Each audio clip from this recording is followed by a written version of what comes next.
आप क्या सोचते हो टॉपर मोबाइल नहीं चलाता होगा? चलाता है भाई, वह भी मोबाइल चलाता है।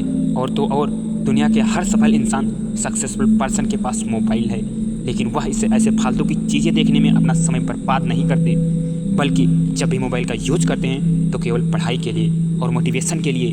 अगर वह यह कर सकते हैं तो आप क्यों नहीं? अगर मोबाइल हाथ में आते ही आपकी उंगलियां फेसबुक, व्हाट्सएप या गेम खेलने के लिए चली जाती हैं तो छोड़ दो मोबाइल को। सुनो, यह दुनिया बड़ी अजीब है। वह केवल रिजल्ट देखती है। कम मार्क्स आ जाएं तो हंसी बनाने वालों की कमी नहीं होती। एक बात दिमाग में भर लो, जिस समय कोई फेल होता है या कम मार्क्स आते हैं तो दुनिया केवल उस पर ही नहीं हंसती जिसके मार्क्स कम आए हैं, बल्कि यह दुनिया उसके माँ बाप की मजाक बनाती है, उसके टीचर्स की और उसके परिवार की भी मजाक बनाई जाती है। तो क्या तुम अपने माँ बाप, परिवार और टीचर की मजाक बनवाना चाहते हो? सुनो भाई सुनो, ऐसा कभी मत होने देना। आपसे बहुत उम्मीद लगा रखी है आपके माँ बाप ने, बहुत मेहनत करते हैं वह आपके लिए। क्या आप ऐसे उनकी मजाक बनने दोगे? क्या होगा उनकी उम्मीदों का? जागो भाई जागो और लग जाओ आज से ही पढ़ाई में। आज से एक टाइम टेबल बनाओ और पढ़ाई शुरू करो। ओह, यह क्या कह दिया मैंने? टाइम टेबल का नाम दे दिया। वो तो आप इस साल में कम से कम 10 बार बना चुके हो और हमेशा सोचते हो कि इसे कल से फॉलो करूँगा, सोमवार से पढ़ाई शुरू करूँगा या फिर 1 तारीख से पढ़ाई शुरू करूँगा। लेकिन पढ़ने का समय और उस टाइम टेबल को फॉलो करने का समय कभी नहीं आया। आखिर क्या सोच रखा है तुमने? तुमसे अच्छे तो जानवर हैं जो हर काम सही समय पर पूरा करते हैं, वो भी प्राकृतिक रूप से। दिमाग नहीं है उनमें, और आप दिमाग वाले एक स्वस्थ इंसान हो, फिर भी अपने सपनों को मार देने में लगे हुए हो। सुनो, एक कड़वी बात सुनो। अगर यह सोच रखा है ना कि तुम्हारे बाप के पास बहुत पैसा है, तो भाई अगर तुम असफल हो गए तो तुम्हारी ज़िंदगी तो उन पैसों से कट जाएगी जो तुम्हारे बाप ने कमाए हैं। लेकिन दुनिया मजाक के साथ यह कहेगी कि देखो, यह वो व्यक्ति है जो खुद तो ज़िंदगी में कुछ ना कर सका और अपने माँ बाप के पैसों से ज़िंदगी जी रहा है। मेरे हिसाब से धिक्कार है ऐसे व्यक्ति पर जो भविष्य में ऐसे शब्द सुनेगा। और हाँ, अगर काट भी ली अपनी ज़िंदगी बाप के पैसों से, खर्च कर भी दिए उनके सब पैसे, तो अपने बच्चों को क्या देकर जाओगे इस दुनिया से? ऐसे ही छोड़ जाओगे उन्हें खाली हाथ? कौन जिम्मेदार होगा इसका? आप होंगे आप।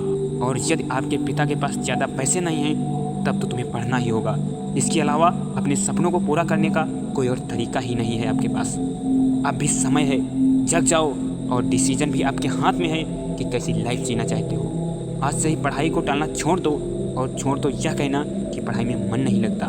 आपके साथ समस्या यह है कि आप पढ़ाई करने को अपना लक्ष्य समझ बैठे हो। स्टडी कोई गोल नहीं हो सकता, वह तो आपके गोल तक आपको पहुंचाने का एक रास्ता है। जिस दिन आपने यह रास्ता सही तरीके से पार कर लिया, फिर तो आपको अपनी मंजिल मिल जाएगी। फिर कोई नहीं कहेगा पढ़ने को, लेकिन तब तक तो आपको पढ़ना ही होगा। अपने सपनों के खातिर पढ़ो, अपने माँ बाप के खातिर पढ़ो, अपनी इज्जत की खातिर पढ़ो, उसकी वजह से पढ़ो जिसे तुम चाहते हो, जिसे तुम प्यार करते हो, जिसको जीवन साथी बनाने का तुमने सपना देखा है। नहीं पढ़ोगे तो उसको खुशियाँ कैसे दोगे? वो लड़की जो तुमसे कह गई थी कि तुमसे जीवन में कुछ नहीं होगा, कम से कम उसको तो जवाब दो और पढ़कर दिखाओ कि आप वह सब कुछ कर सकते हो जो आप ठान लेते हो। कुछ ना हो तो अपने उस दुश्मन के लिए पढ़ो जो आपको जीवन में नीचा दिखाना चाहता है। आप पढ़ो और उसको मुंह तोड़ जवाब दो। पढ़ो जी पढ़ो। बाद में असफल हो गए तो किस्मत को दोष मत देना, ईश्वर को दोष मत देना। पढ़ना शुरू तो करो, मन लग जाएगा। अगर समस्या आए तो समय समय पर मोटिवेशन लेते रहना, क्योंकि पढ़ाई के लिए मोटिवेशन बहुत ज़रूरी होता है।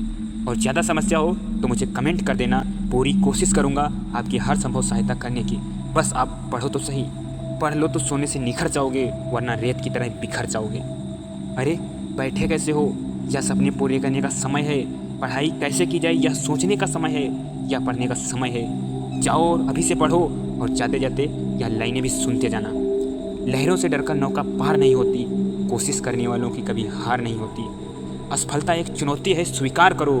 क्या कमी रह गई देखो और सुधार करो। जब तक न सफल हो, नींद चैन को त्यागो तुम। संघर्ष का मैदान छोड़कर मत भागो तुम। कुछ किए बिना ही जय जयकार नहीं होती, कोशिश करने वालों की कभी हार नहीं होती।